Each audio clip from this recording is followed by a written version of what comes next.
नमः सिद्धेभ्यः नमो अरिहन्ताणं नमो सिद्धाणं नमो आयर्याणं नमो वज्रायाणं नमो लोये सव्वसाणम्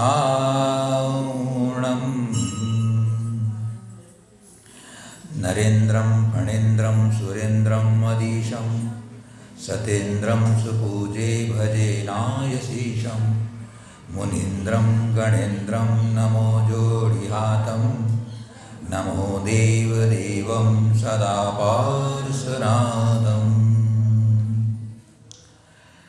बोलिए श्री अनंतानंद सिद्ध परमेष्टि भगवान की जय। श्री चौबीसों तीर्थंकर भगवान की जय। श्री पंच परमेष्टि भगवान की जय। देवादिदेव 1008 श्री आदिनाथ भगवान की जय। देवादिदेव 1008 श्री पार्श्वनाथ भगवान की जय। अनेकांत शाद्वादमयी जिनवाणी मातेश्वरी की जय। परम पूज्य प्रातः स्मरणी त्रिकाल वंदनी श्रवण शिरोमणि योगेंद्र चूड़ामणि धर्म साम्राज्य नायक युग प्रवर्तक गुरु नाम गुरु मुनि कुल पितामह जिनवाणी संरक्षक तीर्थ उद्धारक संस्कृति संवर्धक जीवंत समय सार घोराधिघोर उपसर्ग परिसहजेता श्री निष्कितवत्कर्ता सम्यक्त रत्न समाधि सम्राट प्रथमाचार्य चारित्र चक्रवर्ती श्री शांति सागर जी महामुनिराज की जय। परम पूज्य सरल स्वभावी वात्सल्य वारिधि जिन धर्म प्रभावक पंचम पट्टाधीश परम उपकारी गुरुवर्य आचार्य श्री वर्धमान सागर जी महामुनिराज की जय। श्रीमद् जैन धर्म की जय।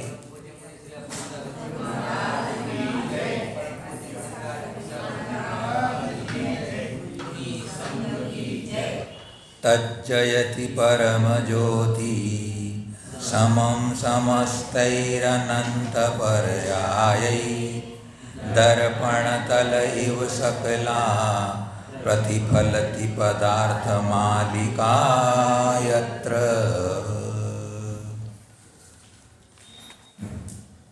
धर्मानुरागी भव्य आत्माओं, तमसो मा ज्योतिर्गमय इस सत्संग के अंतर्गत आप और हम सब मिलकर के यहाँ पर अमृतचंद आचार्य भगवंत जी के द्वारा विरचित पुरुषार्थ सिद्धि उपाय ग्रंथ पर अपने जीवन को सुंदर बनाने के लिए, अपनी आत्मा का विकास करने के लिए, सद्गुणों की वृद्धि के लिए अपन यहाँ सब विचार कर रहे हैं। हम सब भाग्यशाली हैं, पुण्यशाली हैं कि हमें दिव्य देशना धर्मोपदेश सुनने का और पढ़ने का अवसर प्राप्त है।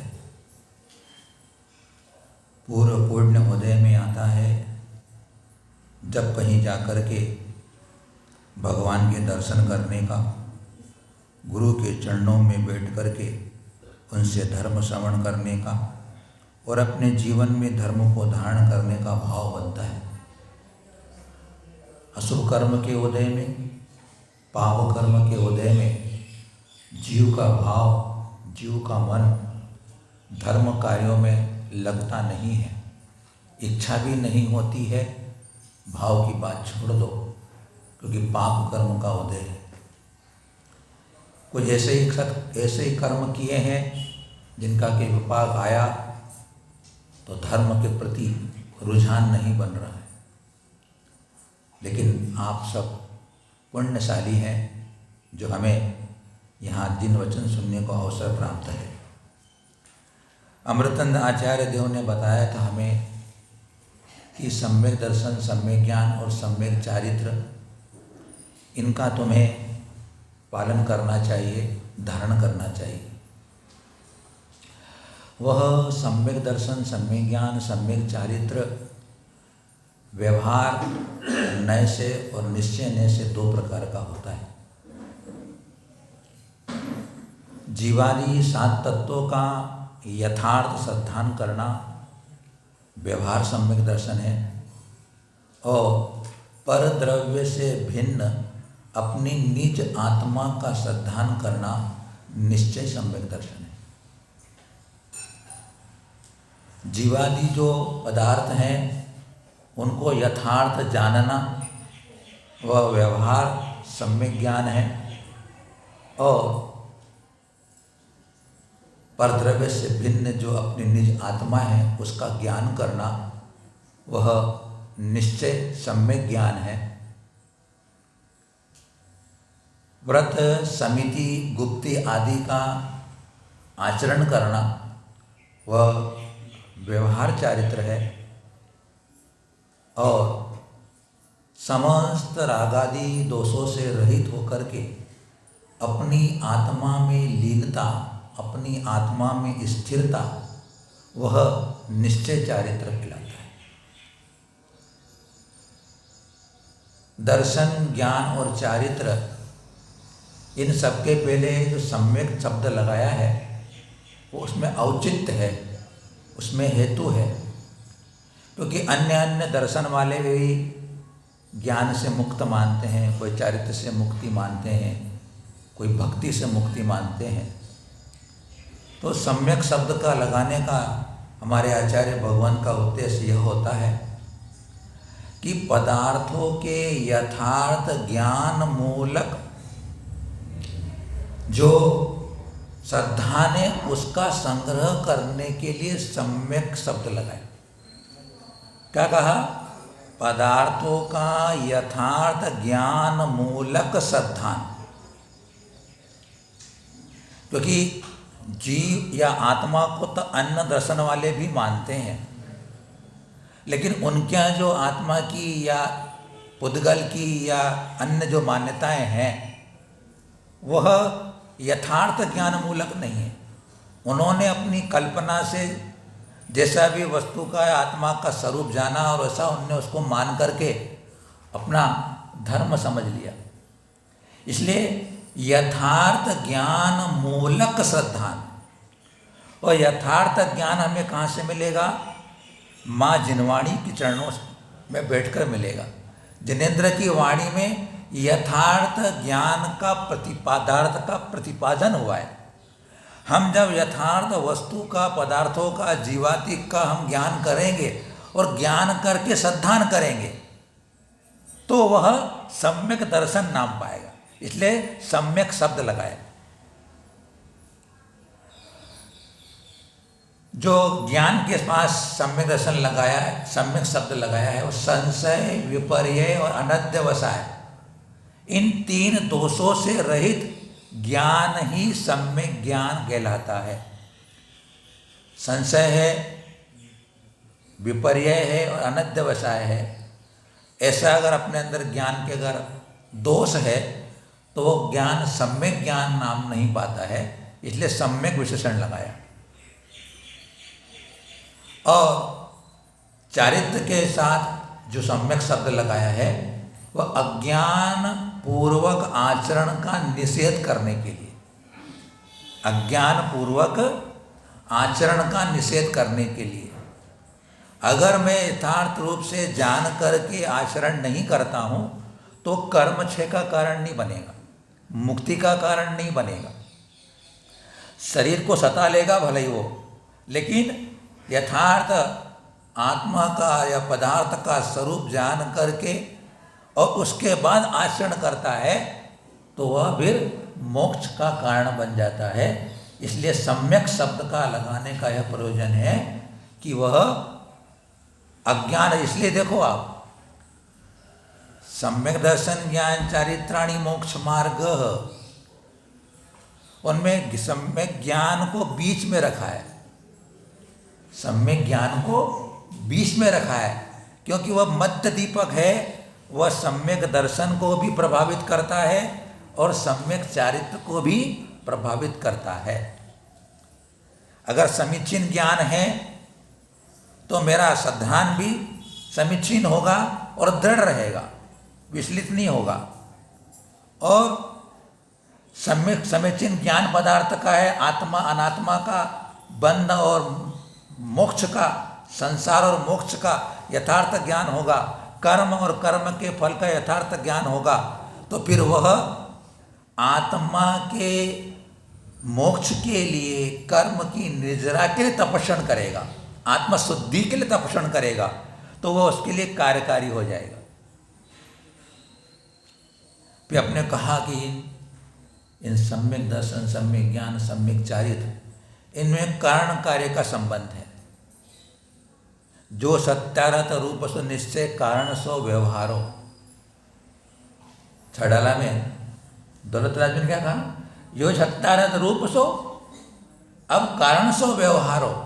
जो निश्चय सम्यक दर्शन, सम्यक ज्ञान, सम्यक चारित्र है, यथार्थ है, वास्तविक है, परमार्थ है, लेकिन इनका जो कारण है वह व्यवहार है, उसको सुनो। अर्थात व्यवहार सम्यक दर्शन, व्यवहार सम्यक ज्ञान और व्यवहार सम्यक चारित्र वे निश्चय रत्नत्रय के हेतु है, कारण है, ये साधन है। बिना व्यवहार सम्यक दर्शन, सम्यक ज्ञान, सम्यक चारित्र के निश्चय रत्नत्रय रूप जो परमार्थ मोक्ष मार्ग है उसकी उपलब्धि नहीं हो सकती। इसलिए उन्होंने कारण कार्य का संबंध बताकर, साध्य साधक संबंध बता करके अपने को 20 नंबर की कारिका में मोक्ष मार्ग बताया। 21 नंबर कारिका में बताया था कि भाई इन तीनों में भी सर्वप्रथम सम्यक दर्शन की आराधना करना, सम्यक दर्शन को पहले तू ग्रहण करना, क्योंकि सम्यक दर्शन के होने पर ही ज्ञान और चारित्र सम्यक्तपने को प्राप्त होते हैं।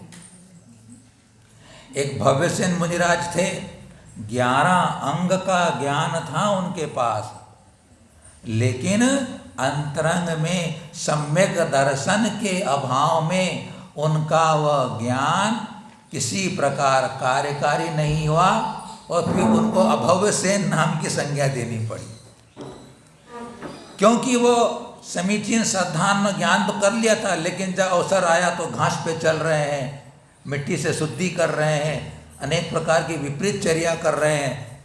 तो बोले आगम में लिखा होगा, बोले कौन जानता है, बोला ऐसा बात करके उन्होंने असत्ता प्रकट कर दी थी। इसलिए 11 अंग का ज्ञान होने के बाद भी अगर श्रद्धा नहीं है तो वह कार्य, ज्ञान कम होगा तो चलेगा, ज्ञान कम होगा लेकिन सम्यक ज्ञान होगा, यथार्थ ज्ञान होगा तो चलेगा। शिवभूति मुनिराज को कोई ज्ञान नहीं होता था, पढ़ाते थे गुरुराज, बार बार पढ़ाते थे, समझाते थे, लेकिन उसे उनको याद नहीं देता था, कुछ उनको स्मृति में नहीं रहता था। तो उनके गुरुदेव ने कहा कोई बात नहीं, तो ज़्यादा साथ समझ में तेरे को नहीं आते हैं, इतना याद कर ले। क्या? माँ रुस माँ तुस, माँ रुस माँ तुस, माँ ने मत कर, राग मत कर और द्वेष मत कर, राग मत कर, द्वेष मत कर, इतना ही सूत्र दे दिया। अब इतना सूत्र घोटते थे, बार बार घोटते, भूल ली जो मैं भूल ली जो ले उसको बार बार घोटते घोटते घोटते घोटते ऐसा हो गया कि तुसमास तुसमास तुसमास, उसमें से तो रो निकल गया, तुसमास तुसमास उनको याद रहने लग गया। इतना बुद्धि का क्षोभसम कम, मुनि का पालन कर रहे हैं, ज्ञान का क्षोभसम नहीं बढ़ रहा है, क्या करें। अकेले विहार करते थे वो, अकेले विहार करते करते अचानक एक बुढ़िया अपने घर के बाहर सुपड़ी में लेकर के वह दाल को साफ कर रही थी, उड़द की दाल, उसमें से छिलका अलग कर रही थी। और उड़द तो मांस कहते हैं उड़द को, तो तुसमास तुसमास, मांस कैसे उड़द को, तुसने छिलका, तुसने छिलका, मांस ने दाल, दाल उड़द की दाल। तो फटकार रही थी, तो उनको देख करके छिलका अलग है तो दाल अलग है, ऐसा उसको ज्ञान हो गया। और तिल छिरका अलग है, ज्ञान अलग है, दाल अलग है। इतना उनको छिलका और दाल का भेद होने पर उस शब्द की भाव भाषणा हो गई कि आत्मा अलग है और शरीर अलग है, आत्मा अलग है, शरीर अलग है। इसने भाव भाषणा हुई। इतनी भाव भाषणा होकर के ऐसे एकाग्र हो गए, ऐसे ध्यान में तल्लीन हो गए और ऐसी भेद भावना में निमग्न हो गए, और उतने से ज्ञान से उन्हें केवल ज्ञान ज्योति प्रकट हो गई और केवल ज्ञानी हो गए। अपन निष्ठोप देश में पढ़ के आए, जीवो अन्य पुद्गलश्चान्य तो तत्व संग्रह। जीव अलग है और पुद्गल अलग है, यही सारे तत्व का सार है। अपन जो कुछ भी चर्चाएं कर रहे हैं अपने इसीलिए कर रहे हैं कि मेरे अंदर जो शरीर और आत्मा के प्रति एकत्व बुद्धि बनी हुई है कि शरीर ही मैं आत्मा हूँ, उस बुद्धि को निकालने के लिए, उस विभ्रम को दूर करने के लिए, उस मिथ्यात्व को दूर करने के लिए, उस मिथ्या भ्रांति को दूर करने के लिए अपन बार बार श्रवण करते हैं, फिर भूल जाते हैं, फिर मिथ्यात्व का प्रभाव आ जाता है। इसलिए कहा सबसे पहले सम्यक दर्शन को तू भैया अंगीकार कर। आत्मा रूपी राजा का सम्यक दर्शन सेनापति है।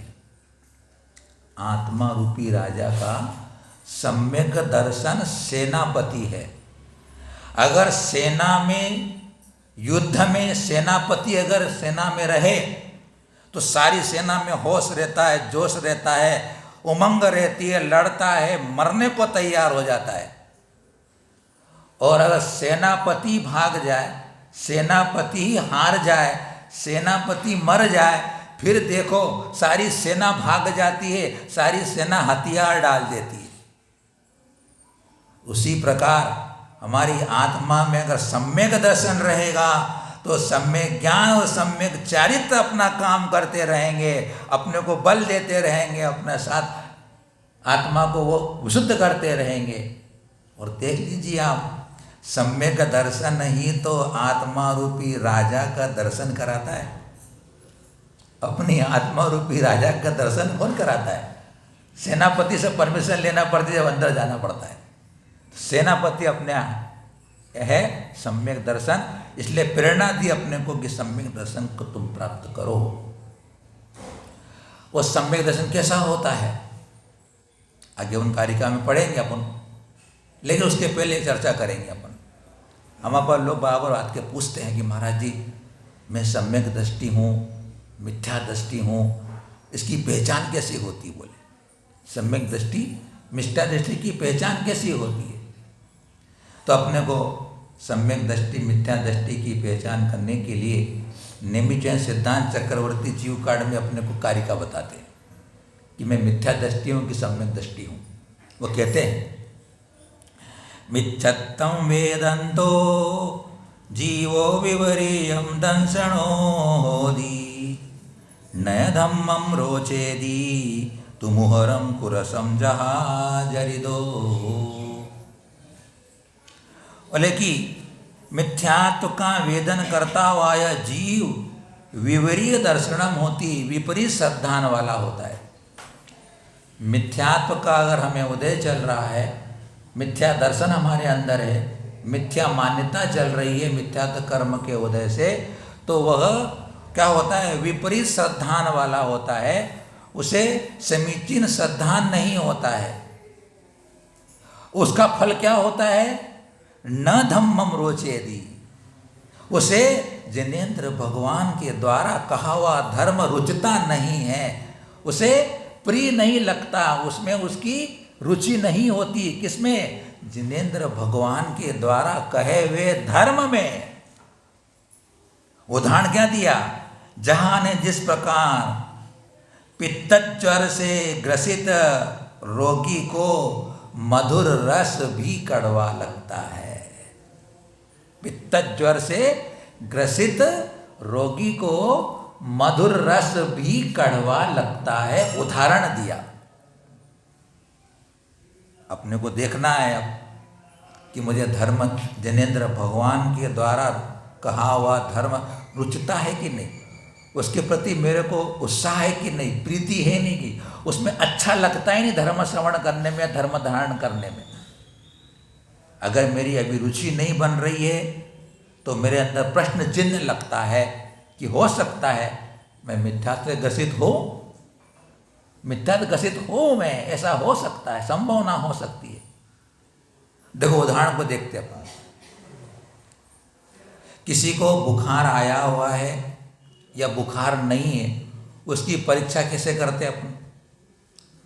अगर बुखार नहीं है तो उसको हाथ पैर दर्द नहीं करते, शरीर गर्म नहीं रहता है, मुंह कड़वा नहीं होता है ना। बुखार आने मुंह कड़वा हो, खाने में रुचि नहीं होती है ना। अगर खाने में रुचि है, शरीर गर्म नहीं है, हाथ पैर दर्द नहीं कर रहे हैं, मुंह में कड़वाहट नहीं, तो बोले स्वस्थ है, बुखार नहीं है। और अगर ये संकेत मिल रहे हैं, अपने को चिन्ह मिल रहे हैं, तो बोले बुखार है। तो पंडित जी एक लिखते हैं इंदौर के कि हम सम्यक दृष्टि हैं तो क्या पहचान होगी?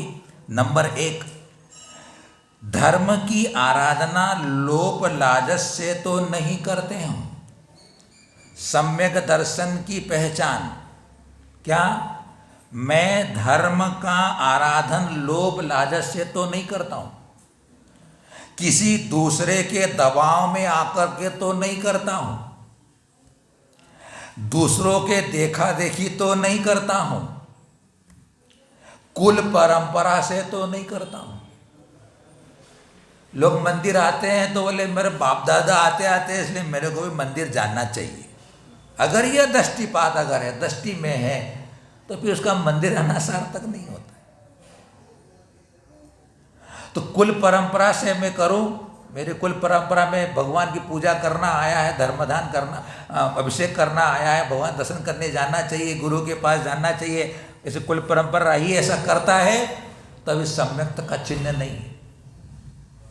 जबरदस्ती कर रहे हैं अपन, मार मार के मुसलमान बन रहे हैं अपन, तो नहीं काम चलेगा। ये मार मार के मुसलमान बनाते ना।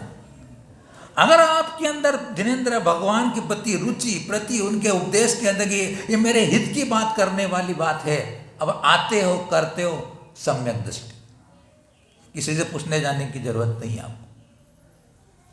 बहुत महत्वपूर्ण बात लिखी उन्होंने कि दूसरों की निंदा तो नहीं करते हम। सम्यक दृष्टि की पहचान बता रहे हैं। दूसरों की निंदा करने वाला सम्यक दृष्टि नहीं हो सकता, क्योंकि सिद्धांत कहता है कि दूसरों की निंदा करने से नीच गोत्र का बंध होता है, और नीच गोत्र का बंध दूसरे गुणस्थान तक होता है। दूसरे गुणस्थान से आगे अगर कोई जीव होगा, उसको नीच गोत्र का बंध नहीं होता है।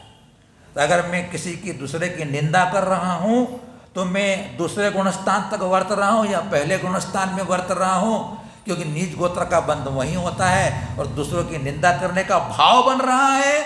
इसका मायने समझना चाहिए कि मेरे को सम्यक दर्शन नहीं है, क्योंकि दूसरे की निंदा करने में जितना ज्यादा रस आता है आज दुनिया के लोगों को, उनको प्रशंसा करने में नहीं आता है। जरा सा कुछ कमी दिखी नहीं कि उसको पहाड़ बना के बोलने को तैयार होता आदमी। तो वह अगर भाव ऐसे बन रहे हैं, जो कि नीतिकार कहते हैं कि अगर किसी देवसास गुरु की निंदा हो रही हो, तो तू वहां खड़ा हुआ हो तो वहां से जगह छोड़ देना। अगर देवसास गुरु की निंदा हो रही हो तो वहां हो, कान में उंगली डाल लेना तूने बोले। इतनी बड़ी बात कही है। पापों से 5 पापों से बढ़ करके यह निंदा पाप को कहा गया है। शास्त्र पढ़े हैं जिन्होंने निंदा की, उनका बहुत बुरा हाल हुआ।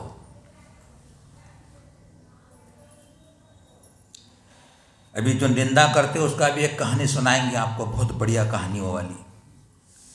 तो क्या हुआ, अपने को पर निंदा से बचना है, दूसरों के दोष नहीं देखना है।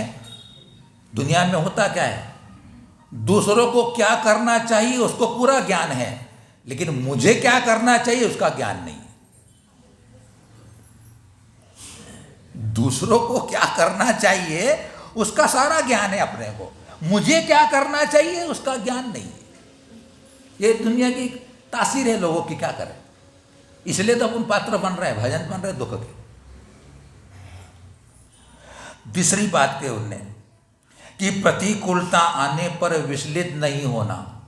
सम्यक दृष्टि क्या करेगा, प्रतिकूलता आ जाएगी, विचलित नहीं होगा, दृढ़ रहेगा, निश्चल रहेगा, क्योंकि उसने अपनी आत्मा का श्रद्धान किया है, कर्म सिद्धांत का श्रद्धान किया है, जिनेन्द्र की वाणी का श्रद्धान किया है कि यह मेरे ही पूर्वगत शुभाशुभ कर्मों का फल है, इसमें कोई दूसरा जिम्मेदार नहीं है।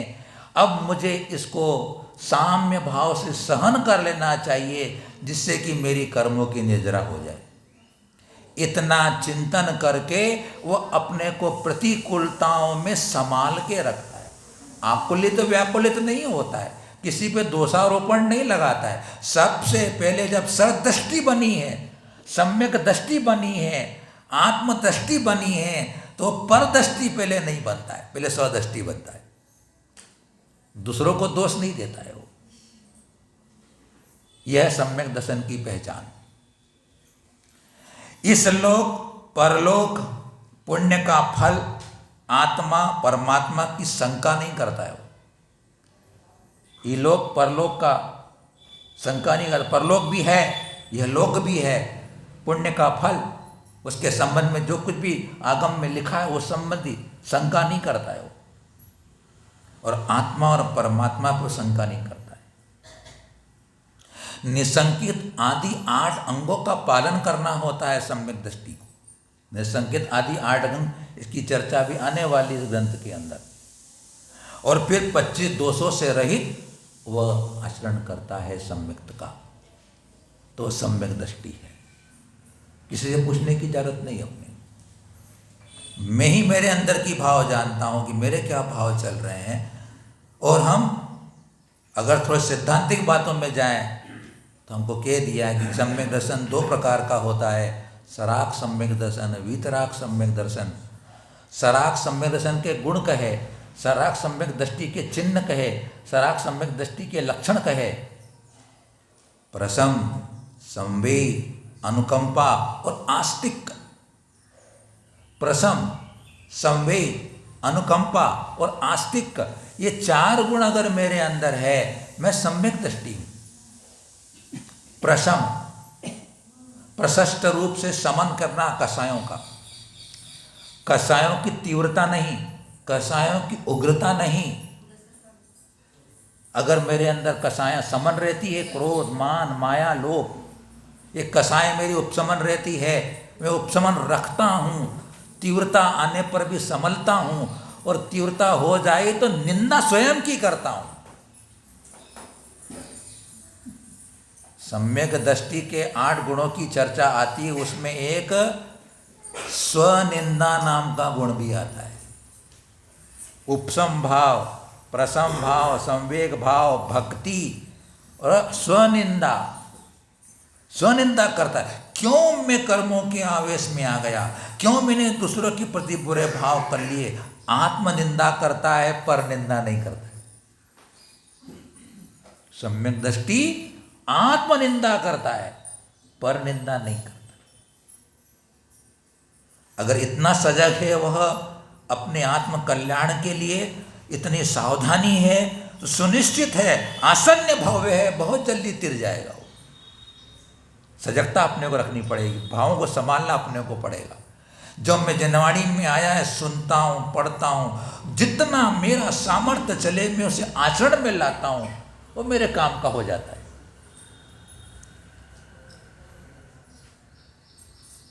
तो आत्मनिंदा करने वाला सम्यक दृष्टि जीव होता है। कहानी सुनी होगी आप लोगों ने, नहीं तो आपको पहली बार सुनाते कहानी वाली, कि मिथ्यात्व कितना खतरनाक आदमी। मिथ्यात्व को 5 पापों से बढ़कर मिथ्यात्व को पाप कहा गया है शास्त्रों में। 5 पापों से बढ़कर मिथ्यात्व पाप। मिथ्यात्व का वमन करना पहले जरूरी है। मिथ्यात्व का वमन नहीं हुआ हमारा जब तक, जब निस्तारा नहीं लगने वाला अपने को, वमन करना पड़ेगा, उल्टी करना पड़ेगी वमन मिथ्यात्व की। शास्त्रों में कहानी आती है, एक आंध्र देश के अंदर सम्यक्त गुण से सहित राजा धनदत्त रहता था। सम्यक दृष्टि था वो, और उसका एक संगश्री नाम का मंत्री था। मंत्री था वो बौद्ध मतावलंबी था, बौद्ध मत को मानने वाला था, लेकिन राजा सम्यक दृष्टि था। एक दिन मंत्री और राजा दोनों अपने महल के छत पर बैठे हुए थे। छत पर बैठे हुए थे, राजा के पुण्य के प्रताप से दो चारण रिद्धिधारी मुनिराज उस महल के ऊपर से जा रहे थे। उन दो मुनिराजों को देख करके राजा खड़ा होता है, उन्हें प्रणाम वंदन नमस्कार करता है, आइए पधारिए भगवान। निवेदन करने पर वो दोनों मुनिराज, देखो आप, सम्यक दृष्टि जो होते हैं उनके पीछे भगवान भी उनके दीवाने हो जाते हैं।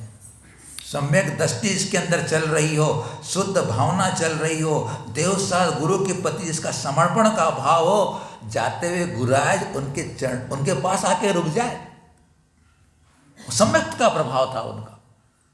उनको नमस्कार किया, 3 परिक्रमा लगाई, वंदन किया, निवेदन किया, भगवान मुझे धर्मोपदेश दो, मुझे आत्म कल्याण का मार्ग बताओ।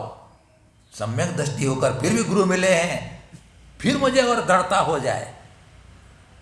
उपकारी गुरुजन होते हैं, गुरुजन उपकारी होते हैं, स्व के उपकार में भी लगते हैं, पर के उपकार में भी लगते हैं, सब और उपकारी होते हैं, नाव के समान होते हैं भैया। वो स्वयं तिरते हैं, दूसरों को तिराने वाले होते हैं।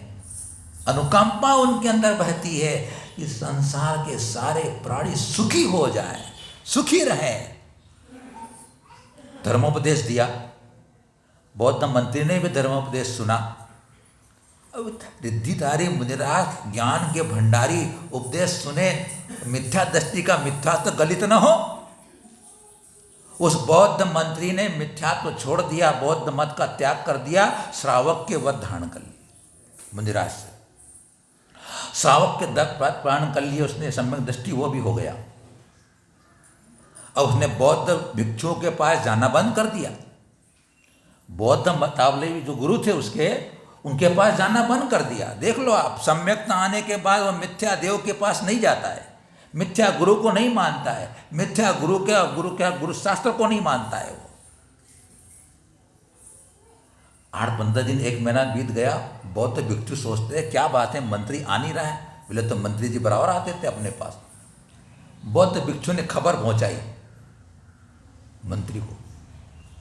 मंत्री जी गए तो उन्होंने उस भिक्षु को नमस्कार नहीं किया, नमस्कार नहीं किया उन्होंने उसको। देखो आप, जब तत्वबोध हो जाता है, ज्ञान हो जाता है, यथार्थ ज्ञान हो जाता है, फिर अंदर की आत्मा जवाब नहीं देती है भैया कि मैं इसको नमस्कार करूं।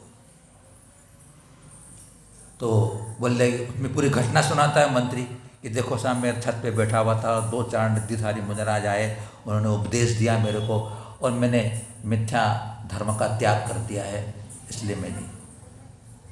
अब क्या हुआ, उन बौद्ध भिक्षु को, बौद्ध साधु को ईर्षा हो गई कि यार मेरा धर्म छोड़ दिया इनने और जैन धर्म को अपना लिया इनने। बोले यार, अब उनने क्या करा, अब उसको उल्टी पट्टी सुनाना शुरू करी। हैं, अरे तू ठगा गया, तू ठगा गया। कभी ऐसा हुआ आज तक कि कोई आकाश में चलने वाले तूने मनुष्य कभी देखे क्या? बोले अरे वो तेरे राजा ने षड्यंत्र रच करके तुझे जैन मतावलंबी बना लिया।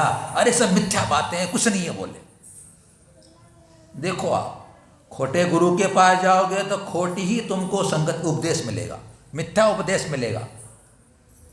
अब वह उन गुरु के उपदेश को सुन करके भ्रष्ट हो गया, फिसल गया। उसने जैन धर्म की श्रद्धा छोड़ दी। सम्यक सम्मेलन हुआ होगा, सम्यक सम्मेलन उठता छूटता रहता है, शास्त्रों में लिखा है। मिथ्या युक्ति और मिथ्या उपदेशों को सुन करके सम्यक दर्शन पलायमान हो जाता है।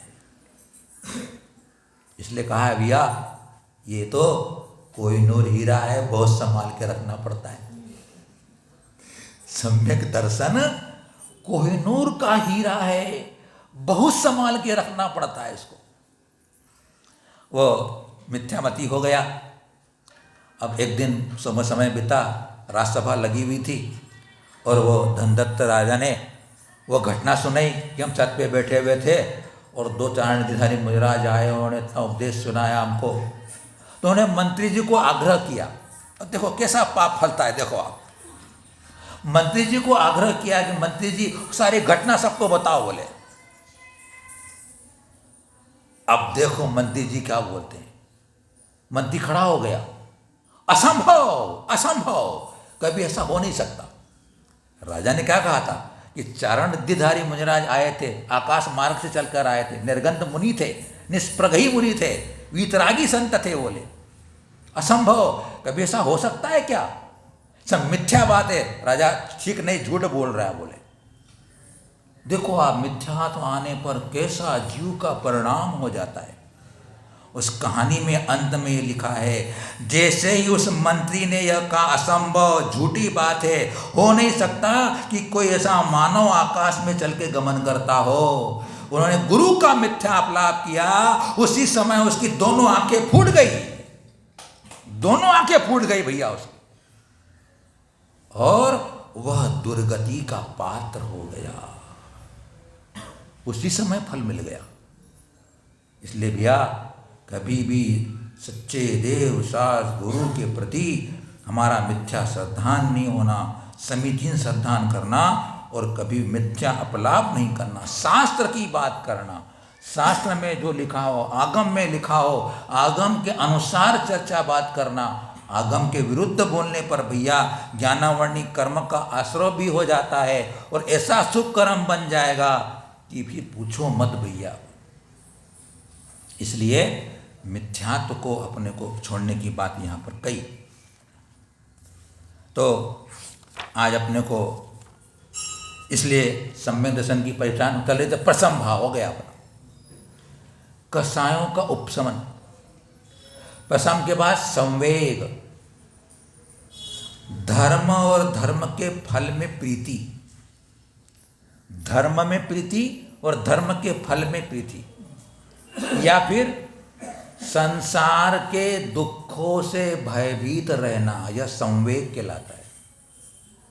अगर संसार के दुखों का मुझे भय हो गया हो कि मैं इतना काल अनंत बीत गया, मैं ऐसे अनंत पर्यायों में दुख उठाता आ रहा हूँ, अब मुझे इन दुखों को नहीं प्राप्त करना है, ऐसे जिसके अंदर उत्कट भावना चल रही होती है, वह कहलाता है प्रसम और संवेग।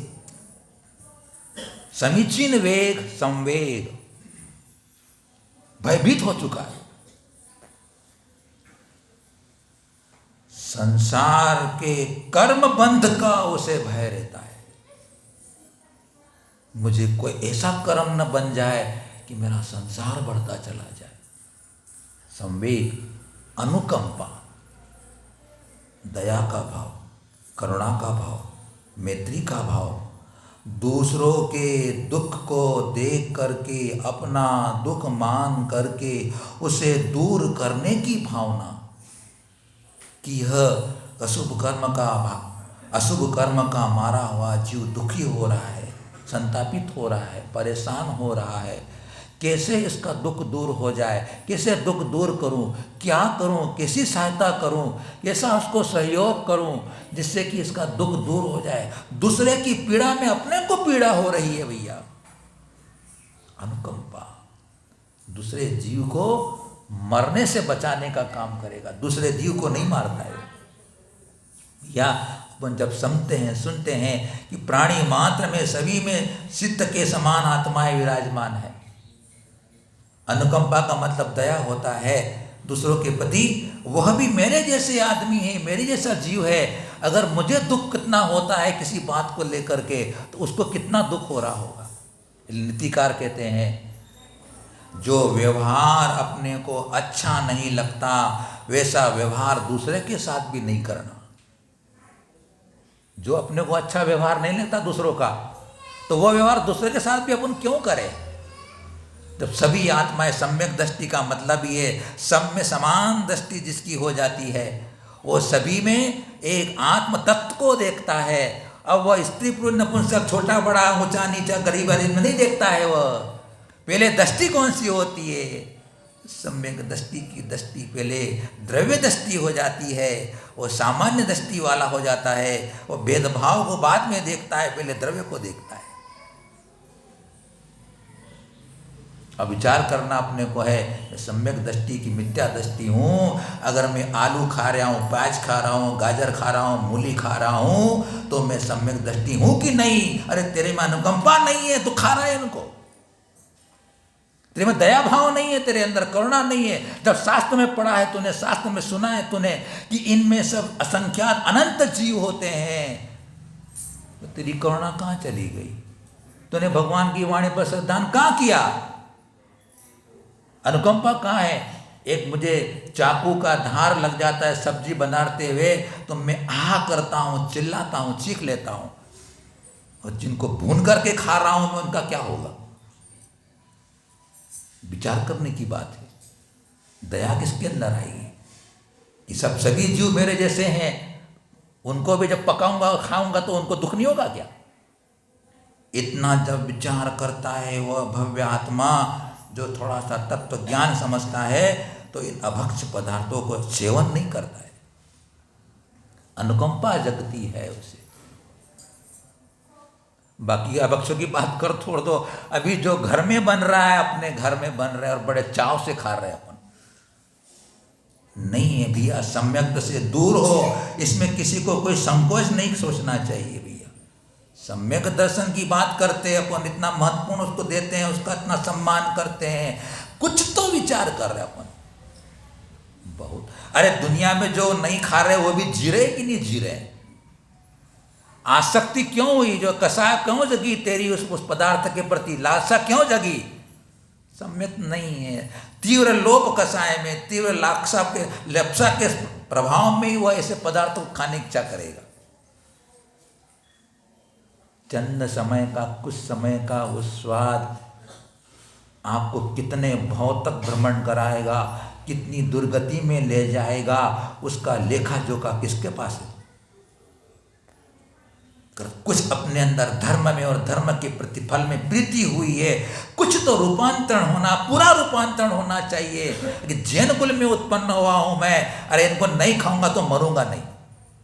नहीं खाने वाले भी जी रहे हैं कि नहीं जी रहे हैं भैया। ये होगा चातुर्मास कराने का फल कि मैं इन पदार्थों को सेवन नहीं करूं। तुम जो बैठे हो सुन रहे हो, तुम्हारे बेटा बेटी क्या करते जो नहीं सुन रहे, तुम जो सुन रहे हो तो विचार करो। तुम तो मत खाओ, तुम बना के तो मत दो, बोल दो महाराज से लेके नियम आई हूं, मैं बना के नहीं दूंगी। भी ताकत देखो उनकी, तेरे को खाना बना खा,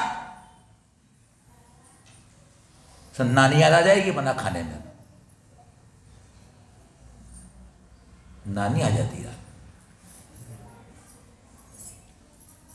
जयपुर में एक ऐसे था पीजी, जयपुर में पेइंग गेस्ट का काम करता, महिला थी अकेली, बहुत बड़ा महल था, उसका मकान था, 3 मंजिलें थी, 2 मंजिलों में वह पेइंग गेस्ट रखती थी, मतलब वो 10-15 कमरे थे। तो वहाँ सर्विस करने वाले, स्टूडेंट पढ़ने वाले, उनको वहाँ पेइंग गेस्ट के रूप में रखती थी।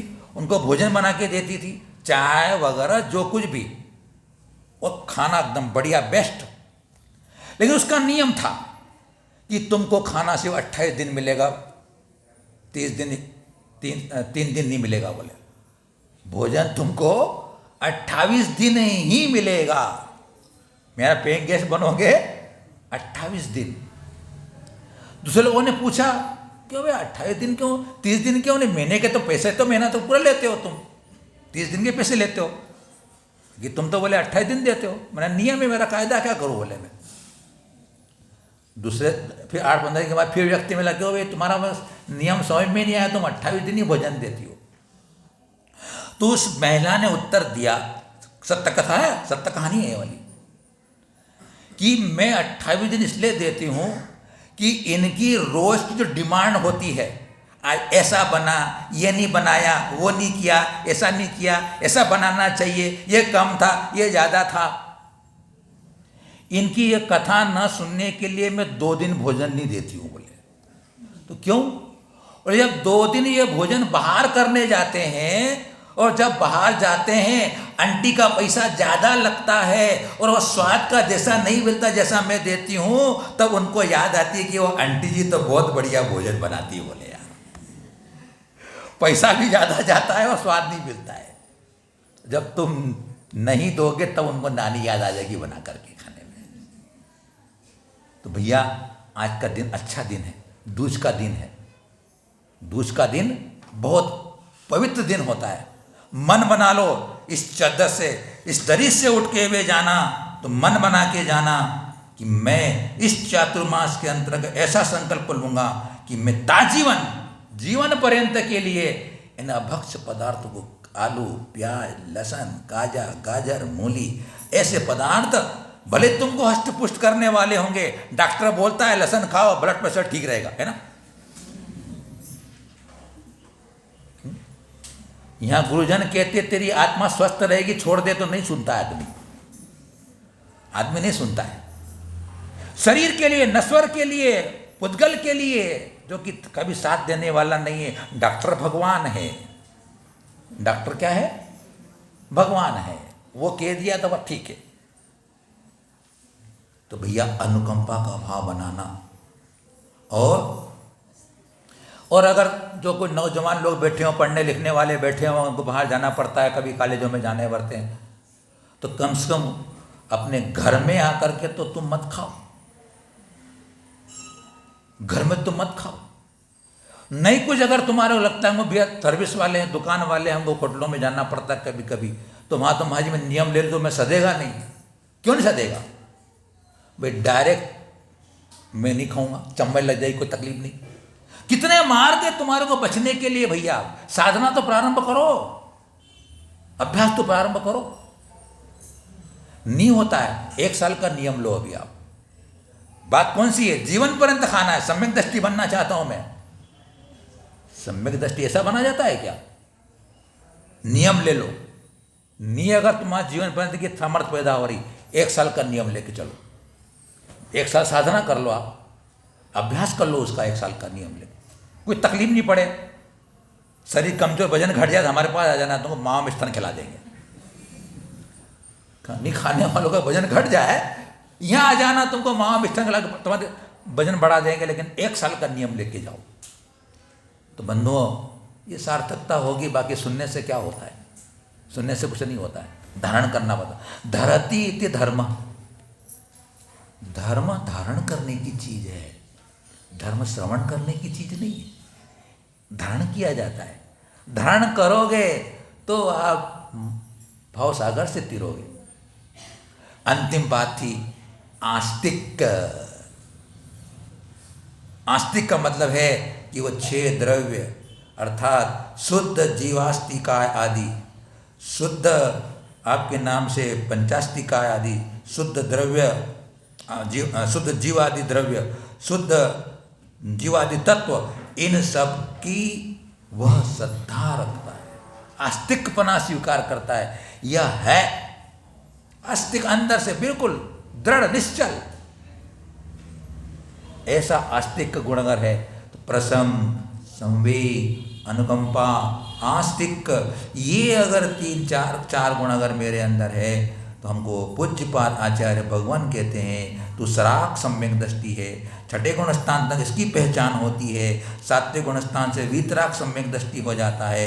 उनमें छिन्न नहीं दिखाई देते हैं। अरे वो तो सर्वरागादि से रहित होकर के निःशुद्ध आत्म तत्व में विलीन ही हो चुका है, अब उसको क्या सम्यक दृष्टि की पहचान कर रहा है?